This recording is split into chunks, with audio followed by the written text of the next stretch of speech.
Ads में मुब्तला कर दिया गया है कि जिम्मेदार कौन है?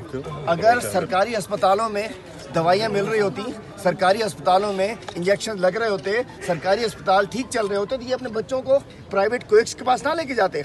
आज ये अलमिया ना होता जो इनके साथ हो रहा है। मैं समझता हूँ कि आज सिंध में नाकाम, जहाँ जिस शहर में, जिस सूबे में रोटी कपड़ा और मकान मिलना था, उनको एड्स मिल गई है। और हम आए हैं यहाँ सिंध गवर्नमेंट, मैं समझता हूँ कि अभी तो सिर्फ 8000 के अंदर 388 आए हैं। अगर ये ज़्यादा इसका दायरा कार स्क्रीनिंग बढ़ाएगी, नहीं करवा रहे हैं स्क्रीनिंग, बढ़ाई गई तो ये हज़ारों में एड्स के मरीज़ निकल सकते हैं। और मैं कहता हूँ कि फेडरल गवर्नमेंट ये किट्स इन्होंने लेनी है। किट्स लेने का मैंडेट सिंध गवर्नमेंट का 96 अरब रुपए का बजट है।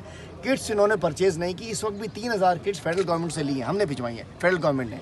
और उसके बाद मैं यहाँ राब्ते में हूँ फेडरल गवर्नमेंट से। और उसके अलावा इलाज जो है बच्चों के इलाज की दवाइयाँ आ गई हैं, पहुँच गई हैं, और भी जितनी चाहिए होगी हम देंगे फेडरल गवर्नमेंट। बड़ों की एड्स की दवाई मौजूद है, लेकिन ट्रीटमेंट सेंटर तो बनाओ। अस्पताल बंद पड़े हैं, कमरे दे नहीं रहे, डॉक्टर दे नहीं रहे, इनका फंड 96 अरब इनको मिल रहे हैं ना। लाड़काना में भी एक कमरे, कराची में जो मेन सेंटर है वहाँ भी एक कमरे के अंदर बनाए हुए हैं। मैं समझता हूँ सिंध को एड्स एक वबा की शौहरत इख्तियार कर चुकी है। सिंध को एड्स लगा दी गई है। सिंध में हंगामी हालत नाफिज, ये हंगामी हालत है।